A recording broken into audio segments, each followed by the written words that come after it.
De quoi est fait Israël? Camille Padet-Aléli, bonjour. Bonjour.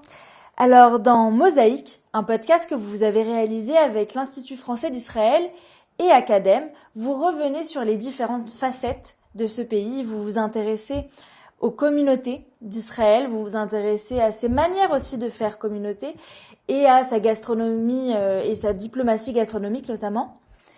Ce podcast paraît particulièrement nécessaire à l'heure où on entend aujourd'hui beaucoup parler de ce pays sans vraiment le connaître, et vous avez choisi d'appeler ce podcast Mosaïque. Pourquoi ? Alors mosaïque, c'est parce que c'est le terme qu'on utilise souvent quand on parle de la société israélienne. Et c'est vrai que l'idée qu'il y a derrière une mosaïque, c'est le fait d'avoir une union, un tout, une entité construite avec des éléments disparates. Et ça correspond assez bien à cette société qui est marquée par un fort multiculturalisme et par des communautés qui ont une culture propre, une langue propre, une religion aussi différente des unes des autres et qui peuvent parfois être antagonistes entre elles. Et vous soulignez très justement, est-ce qu'on connaît ce pays qui est complexe ? Et nous, l'idée derrière ce podcast, ça a vraiment été de présenter la société israélienne contemporaine à travers de la recherche scientifique, en faisant intervenir des spécialistes de questions que l'on va traiter dans ce podcast, et que ce podcast soit accessible au plus grand nombre. Pas uniquement vis-à-vis de personnes qui connaissent déjà Israël, mais aussi pour des gens qui n'ont pas de connaissances préalables, et par le biais du coup de cette vulgarisation scientifique. Comment est venue cette idée de faire ce podcast ? Alors, pour reprendre un peu la genèse du projet, moi j'ai travaillé à l'ambassade de France en Israël pendant 2 ans, et au cours de ma mission, j'ai été amenée à travailler avec beaucoup de chercheurs qui avaient un lien entre la France et Israël. Donc ça pouvait être des chercheurs français en poste à l'étranger, ou des chercheurs israéliens, mais pas que, qui traitaient de sujets sur la France et qui en général étaient francophiles et surtout francophones. Et à l'issue en fait de mon emploi, j'ai mis en place plusieurs événements, des débats d'idées, des rencontres où les chercheurs venaient présenter leurs travaux. Et on s'est dit en fait au sein de l'Institut français qu'on avait tout intérêt à utiliser ces voix et de les rassembler ensemble pour nous présenter Israël sous un prisme encore une fois qui est celui de la recherche académique. Et d'où ce partenariat aussi avec Academ. Tout à fait. Et en fait, c'est en commençant à travailler sur l'idée de ce podcast qu'on s'est dit qu'il fallait qu'on ait un partenaire pour des questions aussi très pratiques, des questions de production, de post-production, qu'on puisse tourner de façon professionnelle en fait ce podcast. Et Academ nous a apparu être un partenaire naturel du fait de la ligne éditoriale, du fait de la qualité aussi des interventions qu'il y a sur Academ.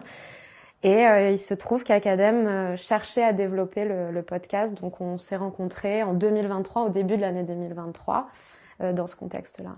Alors, ce podcast, comme vous le dites, il revient sur les différentes facettes du pays. Alors, je dis bien que tout a été enregistré avant le 7 octobre. Oui, je pense que c'est particulièrement important de recontextualiser un petit peu le début de ce projet, puisque aujourd'hui on est dans une situation et une configuration très différente de celle d'il y a 1 an. Nous, en début d'année 2023, on est en Israël et c'est une période où il y a beaucoup de mouvements au sein de la société civile israélienne notamment. On est dans une période post-électorale, il y a une sorte de relance des forces vives démocratiques en Israël. Il y a toutes les manifestations qu'on a pu voir, le fait que il y a des alliances au sein du gouvernement qui sont inédites, des alliances avec des groupes d'extrême droite en Israël. Et on s'est dit que c'était particulièrement opportun de montrer en fait ce qu'est Israël et pas uniquement à travers d'une couverture médiatique qu'il pouvait y avoir à l'époque. Donc on est vraiment au début de l'année 2023. Et puis, au cours de cette année, la programmation du podcast, le choix des intervenants va tout simplement se faire petit à petit. Et on va tourner le podcast, effectivement, à l'été 2023. Aujourd'hui, pour cet épisode consacré au kibboutz, nous nous rendons à l'extrémité nord d'Israël, à la frontière libanaise, dans le kibboutz de Ranita. Nous sommes accueillis par Yuval Ashouch, sociologue au collège académique de la ville d'Akko, qui vit dans ce kibboutz depuis maintenant 40 ans. Est-ce que vous pouvez nous dire à partir de quand et où apparaissent les premiers kibboutz ? Oui, les premiers kibboutz apparaissent un peu partout en Israël, mais avec une concentration particulière dans la vallée du Jourdain, où s'est créé le premier kibboutz de Gania. En fait, ces kibbutzim sont l'issue d'un hasard, d'une expérience. Il n'y a pas eu de plan, mais simplement un groupe d'ouvriers agricoles de cette époque-là est rentré en conflit avec un directeur d'exploitation. Et à la suite de ce conflit, les autorités sionistes ont décidé de tenter une expérience d'autogestion. Et donc ce groupe d'ouvriers est sous contrat pendant 2 ans, s'est géré lui-même, à gérer l'exploitation. Et au bout de 2 ans, en général, les contrats s'achevaient, les ouvriers se remplaçaient ou cherchaient d'autres contrats de travail. Ce groupe-là a décidé de rester sur place. Et comme ça est né le premier kibbutz de Gania en 1910. De Gania Aleph. Exactement. Vous vous intéressez à différentes communautés dans ce podcast et vous déconstruisez un petit peu le stéréotype d'Israël qui serait de dire que comme c'est l'État des Juifs, en fait il n'y aurait que certaines communautés, des communautés juives homogènes. Vous vous intéressez à différentes communautés juives, mais aussi à des communautés non juives. Comment vous avez choisi ces communautés ? Alors, pour répondre de façon très pragmatique, le choix des communautés et le choix des thématiques, pour juste expliquer un peu, comme il y a 3 saisons avec à chaque fois une thématique différente par saison, et je pense que là vous parlez notamment de la saison 1 qui concerne l'Alia, donc le fait que des Juifs de la diaspora décident de vivre en terre d'Israël, de vivre en Israël et de devenir israéliens. On a choisi ces thématiques pour plusieurs raisons. La première, c'est parce que j'avais connaissance de chercheurs qui travaillaient sur des communautés spécifiques et qui étaient francophones. Donc voilà, l'idée c'était aussi de pouvoir travailler avec des gens de confiance qui sont francophones. Donc c'est pour ça qu'on a travaillé sur l'Alia française, l'Alia éthiopienne et l'Alia soviétique, puisque j'étais en contact avec des chercheurs qui travaillaient sur ces thématiques-là. Et puis ça avait du sens quand on fait un podcast français. Exactement. La question, par exemple, le premier épisode qui concerne vraiment l'Alia récente, qu'on a intitulé « Pourquoi partir ?», parce qu'en fait c'est un phénomène migratoire et sociologique qui est récent et qui est intéressant et qui parle d'Israël, mais qui parle aussi de la France, puisqu'on parle des Olim, donc de ces jeunes migrants français qui partent pour Israël depuis les années 2010, dans un contexte en France qu'on peut considérer d'anxiogène, qui partent notamment après plusieurs attaques terroristes, d'assassinats ciblés envers des personnes de confession juive. Donc ça, c'est évident pour nous qu'on devait parler des Olim français, puisque en tant qu'Institut français, il faut savoir que nous, on travaille au quotidien avec ces franco-israéliens, que c'est une communauté importante en Israël. Il y a à peu près 200 000 personnes qui vivent en Israël et qui sont françaises. Donc pour nous, ça semblait naturel de commencer le podcast là-dessus. Et après, pour quitter le côté un peu pratico-pratique aussi de pourquoi on choisit ces communautés-là, c'est un peu la question de dire qu'est-ce que ça veut dire être israélien. Et comme vous le dites très justement, ça recouvre une multitude de réalités, que vous soyez par exemple issu de la communauté éthiopienne ou géorgienne ou irakienne ou française, vous allez avoir un bagage culturel, linguistique, historique différent. Pourtant, vous allez être israélien. Et en plus, à côté de ça, effectivement, il y a tout un groupe, il y a 20% de la population en Israël qui n'est pas juive, qui est palestinienne, qui font, c'est un groupe qui est appelé les Arabes israéliens, maintenant qui se fait appeler de plus en plus les Palestiniens israéliens aussi, et ils représentent 1/5 de la population. Donc c'était important aussi de montrer ce qu'est cette réalité et comment ces gens vivent entre eux. Tout va changer avec le nouveau siècle. L'immigration va d'abord augmenter considérablement. Entre 2000 et 2018, environ 55 000 Olim vont venir de France. Et jusqu'à nos jours, on observe une migration d'environ 2 à 3 000 personnes par an. Alors, cette migration a évidemment des causes qui sont multifactorielles. On observe tout d'abord que cette population a changé d'un point de vue culturel. La population qui fait la Aliyah aujourd'hui de France est beaucoup plus pratiquante. Faire tchouva, c'est-à-dire qu'on a une population qui est de retour à la pratique religieuse. De ce point de vue, donc, venir vivre en Israël facilite la stricte application des règles religieuses. Plus encore, nous avons aussi affaire à une population qui est inquiète des dérives terroristes en France. Les attentats spécifiques contre les populations juives vont engendrer une situation très anxiogène. Et cette situation anxiogène va de pair avec la baisse de la confiance des populations juives dans les institutions républicaines. Et à ce titre, les attentats, par exemple, du Gang des Barbares en 2006 contre Ilan Halimi, les attentats de Toulouse en 2012, l'attentat évidemment toujours très présent dans les mémoires collectives de l'hypercacher de Vincennes en 2015, ou les assassinats ciblés de personnes individuelles. On pense évidemment au meurtre de Mireille Knoll en 2018 ou celui de Sarah Halimi en 2017, vont structurer l'idée que c'est en Israël que la population juive peut être protégée. Et il y a une autre réalité aussi que vous montrez à travers ces communautés, c'est que il y a évidemment la volonté de partir, mais en fait, être une fois sur place, c'est pas forcément évident. L'exemple des Français montre bien que l'intégration, elle est difficile. On peut être juif de diaspora et avoir des difficultés à s'intégrer en Israël. Tout à fait. Et encore une fois, cette difficulté, elle va être matérialisée de façon différente. Là, on peut vraiment partir sur les 3 épisodes. Une personne française qui va quitter la France en 2010 va pas avoir les mêmes difficultés que les communautés éthiopiennes qui ont été ramenées en Israël, sauvées de situations extrêmement difficiles en Éthiopie et dans des pays limitrophes, qui ont été vraiment sauvées pour la survie de leur groupe, et qui vont se retrouver à devoir être assimilées à une société complètement différente de la leur. Et puis on a le cas évidemment des Juifs d'ex-URSS, d'Union soviétique, qui eux aussi vont arriver après avoir vécu juste dans un autre monde. Et en fait, ce qui effectivement les rapproche, le point commun, c'est cette difficulté d'arriver. Il y a toujours un fantasme de départ et une réalité concrète des choses. Et ça, les primo-arrivants en payent souvent le prix. Et alors, il y a d'autres manières de faire Israël. Dans une 2e saison, notamment, vous abordez les manières de faire communauté. Enfin, j'ai appelé ça comme ça, mais en fait, c'est notamment, évidemment, vous parlez des kibbutzim, qui sont une manière de faire communauté, mais vous parlez aussi de la mixité entre juifs et arabes, qui sont aussi une manière de faire communauté. Pourquoi choisir ces thématiques-là et qu'est-ce qu'elles révèlent, en fait, d'Israël aussi?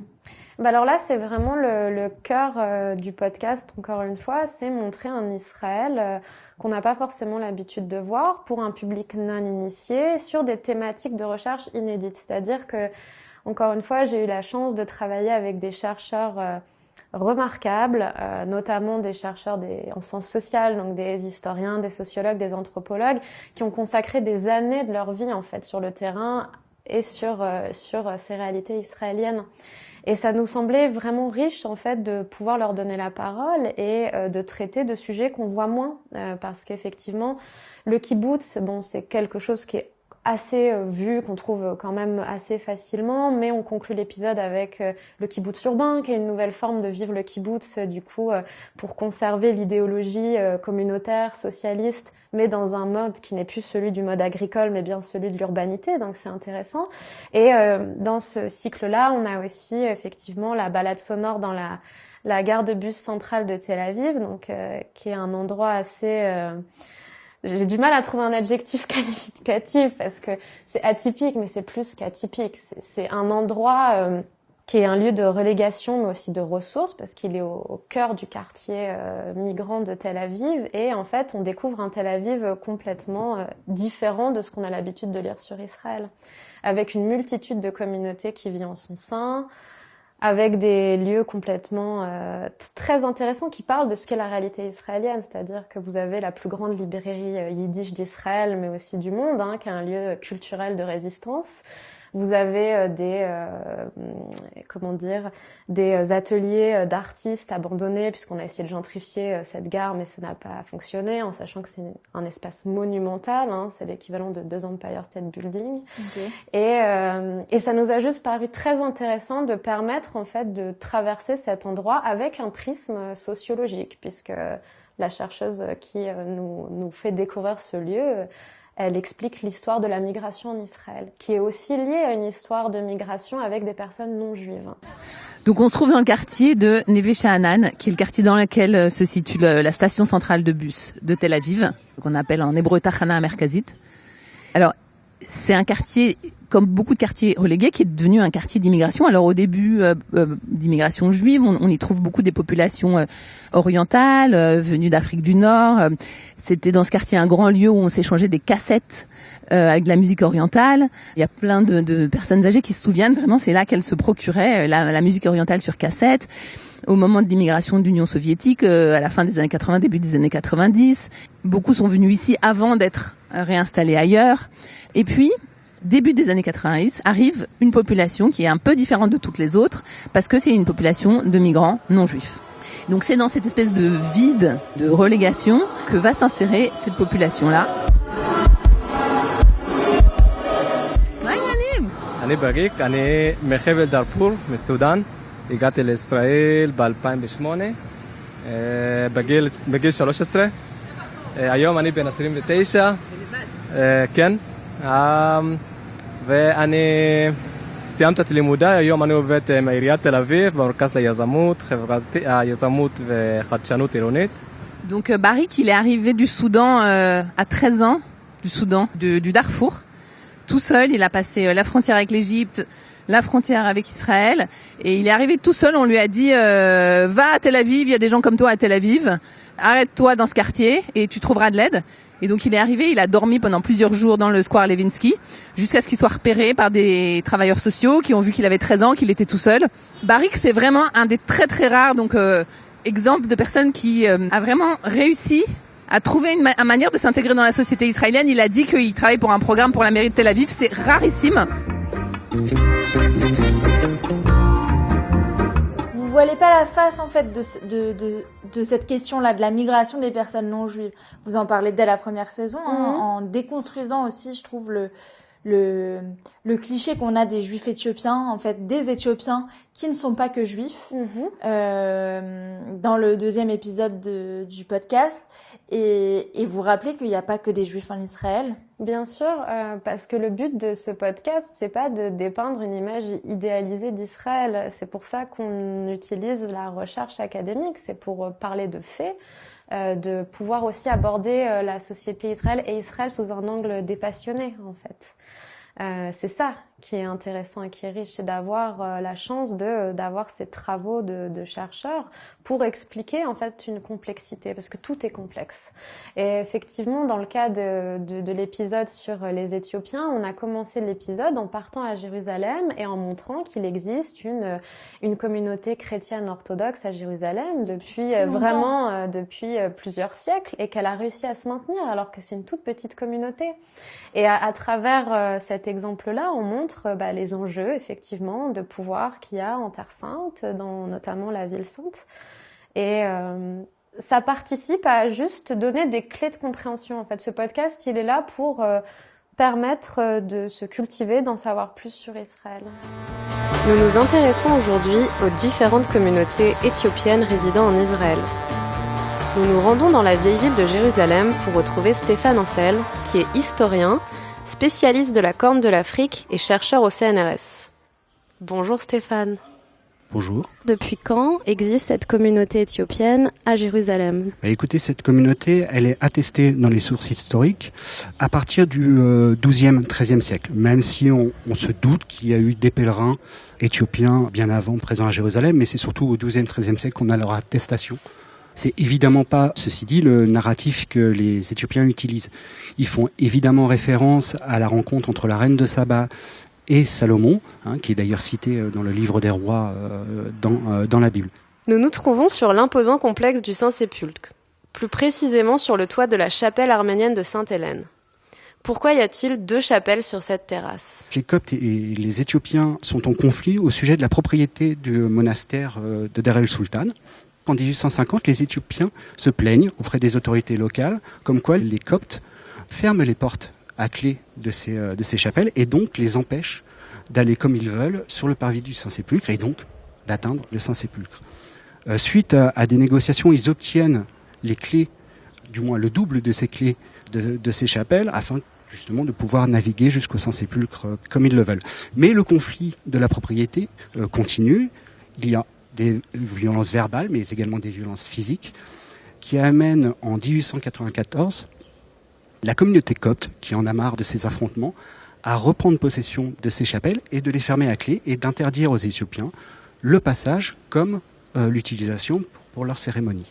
Pour que les auditeurs puissent nous comprendre, on va dire que les prêtres éthiopiens vont être enfermés sur le toit et ne pourront pas sortir du monastère. Ils seront enfermés du moins de cette partie. Les autorités locales vont organiser une ouverture de l'autre côté pour que les moines éthiopiens puissent accéder à la ville et aux installations de la ville. Mais ils vont être donc coupés de l'accès au Saint-Sépulcre. Et finalement, en 1970, les Éthiopiens décident, la nuit de Pâques, d'agir. Ils attendent que les moines coptes aillent tous célébrer la Pâque au Saint-Sépulcre durant la nuit, et ils vont fracasser les serrures, les remplacer et garder les clés pour eux. C'est comme ça qu'ils vont prendre possession de ces chapelles. Jusqu'à aujourd'hui, vous pouvez voir une nonne éthiopienne ou un moine éthiopien toujours présent dans ces chapelles afin de les garder jour et nuit et pour éviter évidemment que la même aventure leur arrive. Vous avez parlé aussi de balades sonores. Ici, on s'intéresse au podcast aussi en tant qu'objet qui s'intéresse au son, à la voix, au bruit. Pourquoi avoir choisi le podcast et qu'est-ce que vous aviez aussi voulu transmettre par ce podcast avec ce son? Alors, encore une fois, c'est vraiment dans cette idée de permettre, en tant qu'ambassade de France, en tant qu'Institut français, de mettre en avant la recherche des chercheurs avec qui on travaille.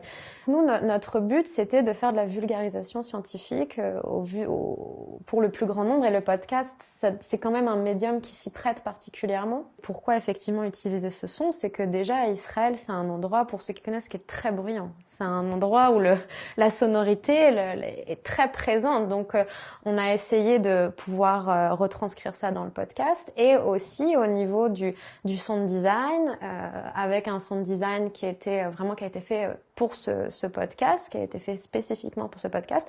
On a essayé pour chaque épisode de reprendre des sonorités, des morceaux en lien avec le sujet traité. Oui, c'est une immersion en fait. Le but, c'est d'être immergé, effectivement. Donc, on a utilisé aussi beaucoup de sons pris sur place. C'est le cas pour l'épisode la balade sonore dans la gare de bus, où vous avez par exemple des sons philippins, parce qu'il y a une très grosse communauté philippine dans ce quartier et au sein de la gare. Et pour tous les épisodes, l'épisode sur par exemple l'alia soviétique, on a utilisé vraiment que des bandes son de films des années 90 russes. Они קורא ספר, אני קורא את הספר, נכון? לנה. לחם שחור, כן. אתה אוהב לחם שחור ואני אוהב לחם לבן. גם הוא אוהב לחם לבן. Comment se préparait cette alia depuis l'URSS? Alors sur ce point, il est peut-être intéressant de rappeler que sur la période qui précède l'ALIA post-89, les autorités soviétiques exigeaient que les membres de la communauté juive qui souhaitaient quitter le pays disposent de ce qu'on appelait un visov, une invitation, émanant d'un parent dans le but d'un regroupement familial, comme on peut le voir aussi en France, par exemple. Mais ces demandes qui transitaient par voie postale ont pu faire l'objet d'interceptions par les autorités soviétiques. Et chaque demande a pu avoir comme conséquence des mesures discriminatoires et punitives. Il faut rappeler quand même, pour exemple, que de nombreux soviétiques ou intellectuels qui demandaient leur droit au départ se sont vus exclus de leur emploi et empêchés de partir. On parlait alors des fameux réfusniks. Mais juste un complément à ce sujet, il faut rappeler aussi que la préparation de son départ et dans cette période post-89, elle a eu des répercussions fortes sur la communauté juive et notamment des répressions collectives que vont susciter les demandes de départ au début des années 70 notamment. Et ça va s'exprimer par l'éviction d'un grand nombre de juifs au sein des grandes écoles et des universités. Je vous donne un exemple pour mémoire, parce que ça me semble important. On a constaté entre l'année universitaire 71-72 et 77-78 une diminution de 40% du nombre d'étudiants juifs enregistrés dans les universités. Justement dans ce mouvement de répression, de discrimination lié à ces demandes de départ. Il y a une 3e saison de ce podcast qui revient sur la diplomatie gastronomique. Alors c'est intéressant parce que quand on parle de ces pays-là, c'est vrai qu'il y a toujours une confusion un petit peu de quelle spécialité vient d'où, etc. Qu'est-ce qui a été importé aussi, parce que c'est des communautés qui ont été qui viennent de partout dans le monde. Et vous utilisez le terme de diplomatie gastronomique. À quoi ça renvoie ? Oui, alors cette saison-là, elle est, pour le coup, c'est vraiment de la recherche inédite parce qu'en fait, elle traite plus largement des food studies. Et les food studies, c'est un domaine de recherche assez récent, hein. C'est vraiment comment comprendre, comment analyser l'alimentation sous un angle sociologique, sous un angle qui nous rassemble aussi. Et la spécificité de ce cycle, c'est qu'on a essayé de faire aussi un vrai regard croisé France-Israël. Parce que dans les autres épisodes, il y a un peu ce regard croisé en fonction des thématiques, mais pour celui-ci, on s'est vraiment dit que c'était intéressant d'analyser les pratiques alimentaires et de voir ce qu'elles nous disent sur la société et de voir ce qu'elles nous disent sur la société française et israélienne. Et la diplomatie gastronomique, en fait, la France est un bon exemple de ça. C'est comment on utilise l'alimentation pour faire de l'influence, en fait, hein, comme outil d'influence. Et Israël, qui a une cuisine qui est de plus en plus réputée, qui possède une cuisine fusion, a aussi misé sur la diplomatie gastronomique qui, et c'est pas le cas puisqu'on le découvrira dans le podcast, mais qui est perçue comme dépolitisée. Oui. Alors qu'en fait, la nourriture et l'alimentation est extrêmement politique. Et donc dans cette saison, on analyse 3 aliments, le vin, le pain et le café, et on demande à ces chercheurs de nous parler de ces pratiques alimentaires et de ce qu'elles traduisent de la société. Merci beaucoup Camille. Je rappelle que ce podcast, il est déjà disponible. En tout cas, les premiers épisodes sont déjà disponibles sur la plateforme d'Academ. Oui, tout à fait. Et qui a été réalisé, je le redis, en partenariat entre Academ et l'Institut français d'Israël. Exactement. Et j'en profite pour remercier Mathilde Michel et Nathalie Gilbert qui m'ont accompagnée dans ce projet et qui m'ont permis tout simplement de monter ce podcast. Et aussi à toutes les équipes d'Academ avec qui j'ai travaillé pour le montage, la post-production, pour le sound design. Et je remercie tout le monde pour ça. Merci beaucoup Camille. Initialement en Israël, parce qu'avant Israël, l'État, il y a eu des pratiques de consommation dans la région. C'était surtout le café qu'on appelle le café noir, cuit pendant longtemps dans ce qu'on appelle le ibrique. En Israël, on appelle le finjan. C'est une erreur, c'est cet outil où on cuit le café noir pendant longtemps et on le consomme sans filtrer. Donc, c'était un peu ça les pratiques de consommation. Ici, dans la région, le café représentait un objet culturel important. Dans le désert, dans le sud, par exemple, il y a eu plein de pratiques symboliques autour de la consommation de café. Par exemple, la première tasse représentait une chose, la deuxième tasse représentait quelque chose de différent. On utilisait la mouture de café, le rythme, un peu de manière cérémoniale pour inviter les personnes à s'asseoir. Mais puis, le café comme produit de consommation s'est aussi développé en Israël pendant les années 40, 50. Parce que ce qui s'est passé, c'est qu'après les vagues d'immigration des Juifs européens, venaient les Juifs du Moyen-Orient et de l'Afrique du Nord, du Maghreb. Et eux, ils avaient l'habitude de boire du café noir aussi. Et donc, on avait des entreprises israéliennes qui un peu comprenaient ça et qui commençaient à fabriquer des marques plus industrielles de café noir, de café de style arabe, mais quelque chose d'un peu plus instantané, un peu plus facile, qui semblait un peu plus commercialisable aussi.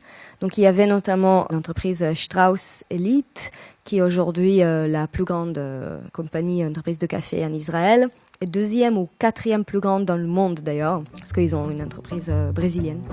כאן בכפר שבו אני גר שם נורא יצא לי כבר אם אנהג עכשיו כך או כך לי שם טוב כבר לא יצמח אך איני עושה רע לשום אדם רק פוסע לי בצד הדרך סתם אבל הם שונאים כל אדם שלא רוצה לצעוד איתם הם פשוט שונאים כל אדם שלא רוצה לצעוד איתם עליי הם אצבע מרימים חוץ מכמה שהם גידמים